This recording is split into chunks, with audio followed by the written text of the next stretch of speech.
Criteria तोच असेल की शांत माणसं घ्यायचीच नाहीत.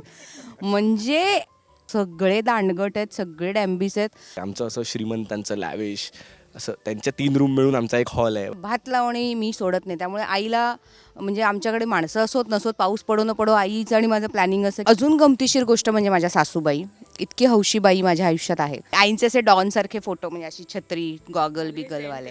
मोहिनी या मालिकेच्या सेटवर आहे, पण आत्ता जी पेअर तुम्हाला दिसणार आहे ना, तुम्ही म्हणाल की भाई इन लोग को क्यों लाया है, पण हे पण मालिकेत जरी तुमचे एकत्र सीन्स अजून नाही आलेत, पण तरी ऑफ कॅमेरा तुम्ही एकमेकांना ओळखता छान. आणि हे तुमचं जे काय मैत्री वगैरे आहे त्याचा उलगडायचा प्रयत्न करूया. पण सर्वात आधी खूप स्वागत राजश्री मराठीमध्ये. कसे आहात? मजेत, एकदम मजेत.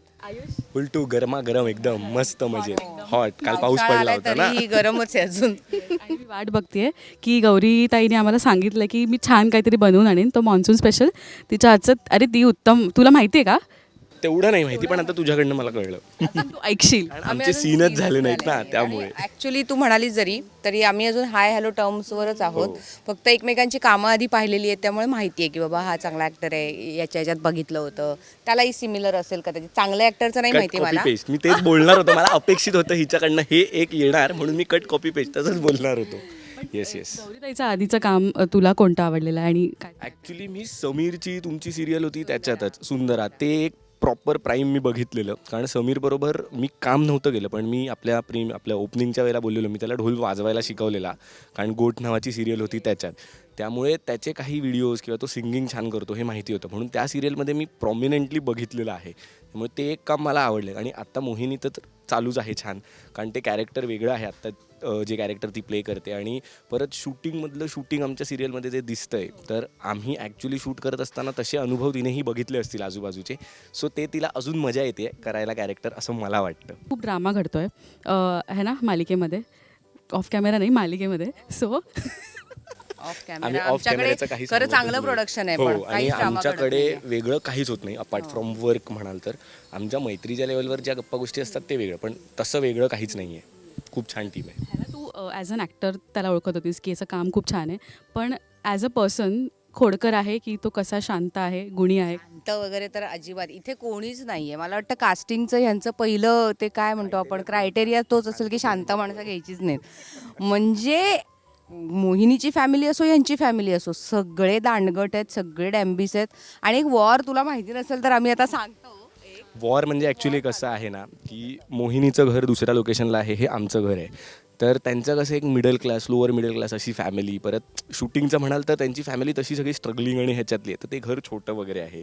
मग मोहिनी जेव्हा आमच्या घरात आली, आमचं असं श्रीमंतांचं लॅविश असं त्यांच्या 3 रूम मिळून आमचा एक हॉल आहे वगैरे, असं आमचं ना चर्चा आणि मोहिनीला पिडायचं काम चालू असतं. त्यामुळे आत्ता जसं गौरी म्हणाली की एकही जण शांत नाही, मस्तीखोर. आणि मुळात ना सगळ्यात छान आवडणारी गोष्ट मला पर्सनली, की कोणी ना लिमिटच्या बाहेर जाऊन किंवा बाउंड्रीज क्रॉस करत नाही, किंवा जे आहे ना त्या तेवढ्या ह्याच्यातच असतं.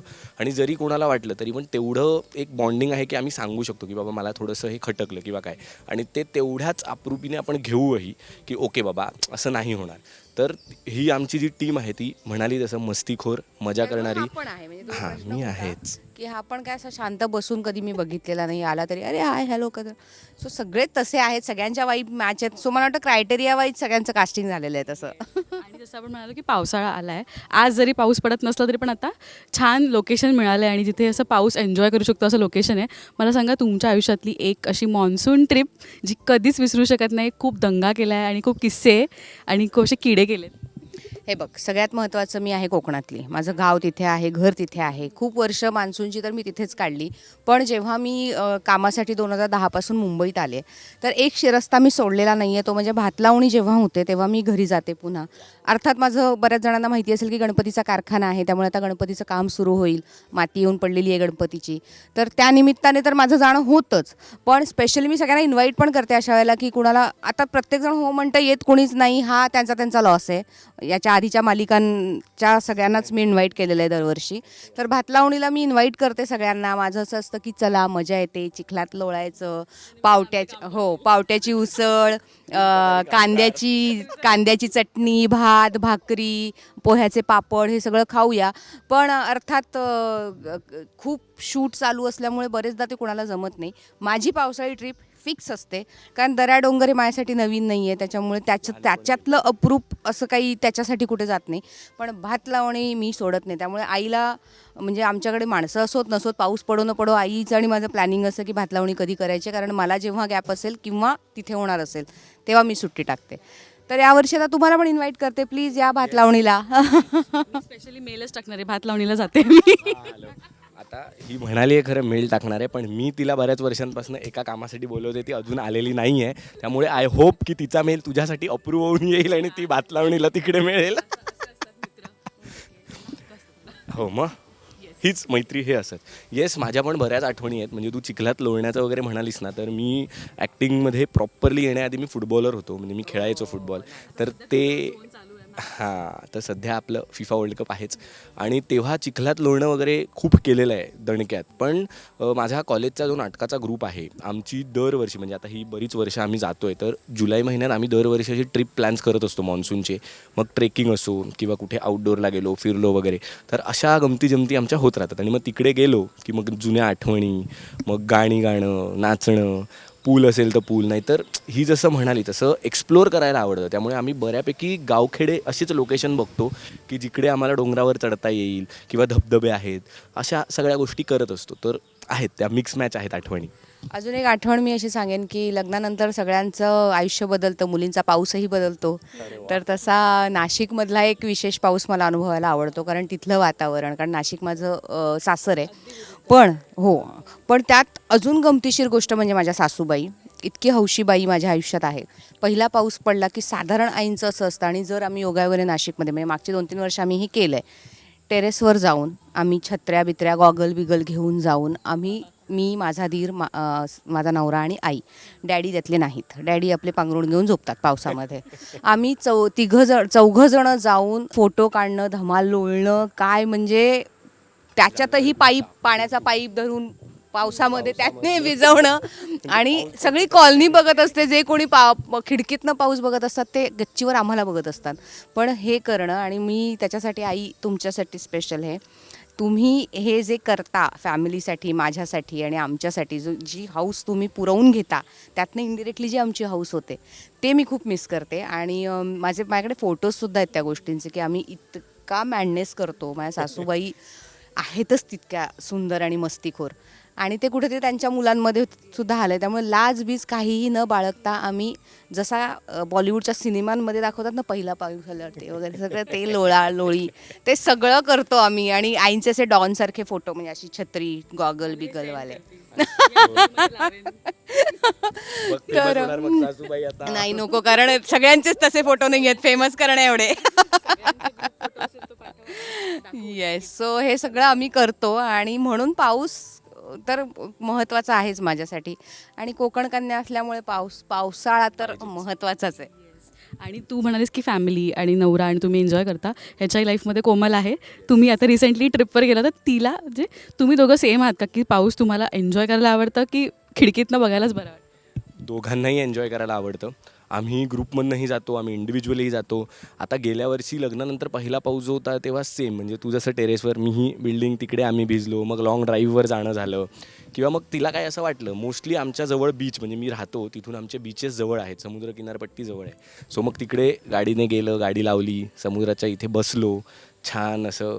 मग तिकडे छोटे छोटे टेंट्स आहेत, स्टॅग्स आहेत, मग चहा असेल किंवा काय पार्ट्या असतील, XYZ. मग ते सगळे मूड्स असतात. आणि या निमित्ताने एक लक्षात येतं की तुम्ही तुमचे रूट्स विसरला नाही आहात. म्हणजे आपण जिथून आलो आहे ना, ते आपल्या आतून कधीच नाही जाणार, आणि ते कधी कधी कामातही रिफ्लेक्ट होतं, आणि आपण जसा वावर असतो आपला तो रिफ्लेक्ट होतं आहे ना. मी एक गोष्ट बघितली, अनुभवली आहे किंवा जाणवते की लोक खूप वर्ष काम करून, मोठमोठ्या पदांवर काम करून, मोठमोठे डोलारे उभारून शेवटी कुठेतरी अशा कोकणातल्या छोट्याशा गावात सेटल व्हायचा प्रयत्न करतात, की तिथे राहावं आणि शांत जगावं. ते ऑलरेडी जर आपल्याकडे आहे तर ते विसरून कसं चालेल. मी माझी संपत्ती कमावलेली आहे, ती फक्त मला एन्जॉय करायची आहे, ती मला अनुभवायची आहे आणि ती वाढवायची, राखायची आहे, बस एवढंच माझ्या हातात आहे. कारण मी बघितलं की आमच्याकडे ऑस्ट्रेलियावरनं कोणीतरी येऊन सेटल झालं आहे, अमेरिकेतनं कोणीतरी अख्खा डोंगर डेव्हलप करतं आहे, हे करतं आहे, कारण ते लोक तिकडे सगळं करून सवरून कुठेतरी त्या शांततेच्या, त्या पहिल्या पावसाच्या आणि त्या सगळ्या गोष्टींसाठी येतात. आणि मी ब्लेस्ड आहे की माझ्याकडे हे सगळं आधीच आहे, त्यामुळे मला फक्त हे टिकवणं आणि अनुभवणं एवढंच करायचं आहे आयुष्यात. आता सध्या तू अजिंक्य पटवायचं एक काम चालू आहे म्हणजे स्नेहल आता कार्तिकी येस. सो अपकमिंग एपिसोडसाठी काय एक अपील करशील? ऑल्सो खूप इंटरेस्टिंग काय काय घडतं आहे, त्यासाठीही काय एक अपकमिंग महासंगमी होणार आहे तुमचा? आता पहिलं उत्तर तर माझ्या कॅरेक्टरचं. येस, म्हणजे मोहिनीची मोठी बहीण आहे. तिला माझ्या साईडने मला कसं वळवता येईल किंवा मॅनिप्युलेट करून माझ्या बाजूने कसं ओढता येईल ह्याचे माझे प्रयत्न चालू आहेत. वेळेस आता प्रेक्षक बघतायत, आई आणि मी मिळून बरीच कटकारस्थानं रचतोय. माझ्याबद्दलचं अजून ह्यांच्या कुटुंबाला काही कळलेलं नाही आहे त्या मानाने, पण प्रेक्षकांपर्यंत ते पोचलं आहे.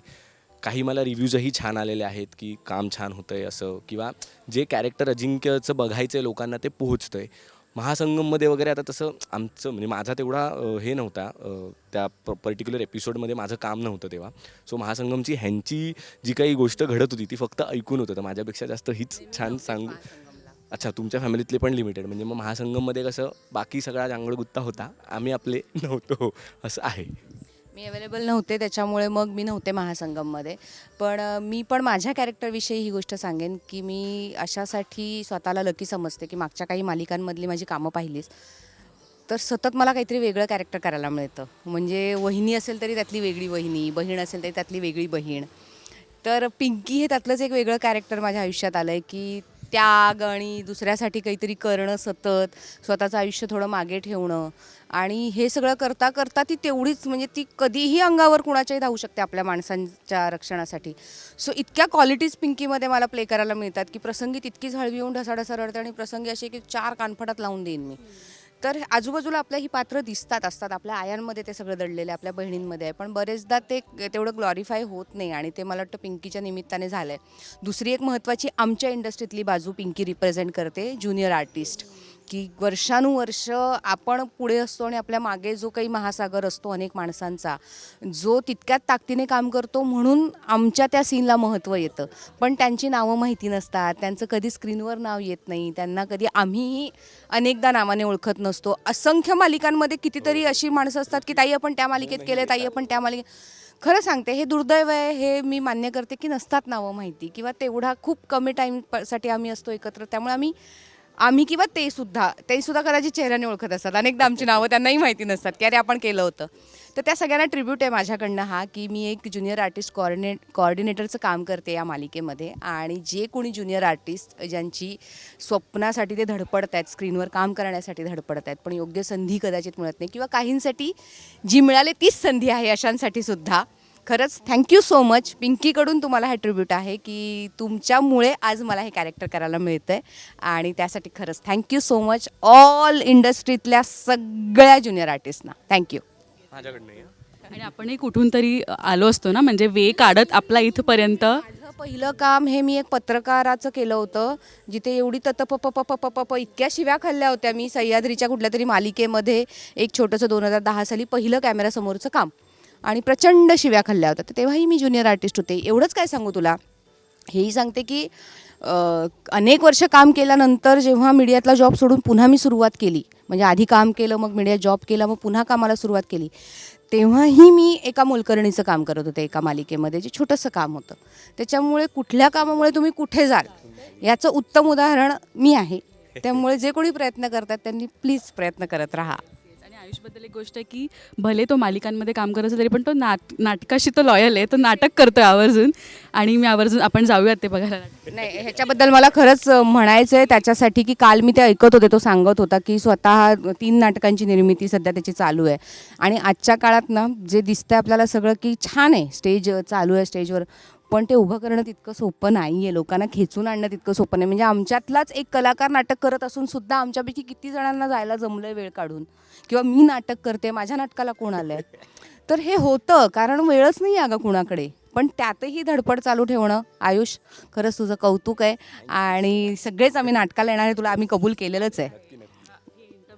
त्याचा विटनेस आहे, प्रूफ आहे.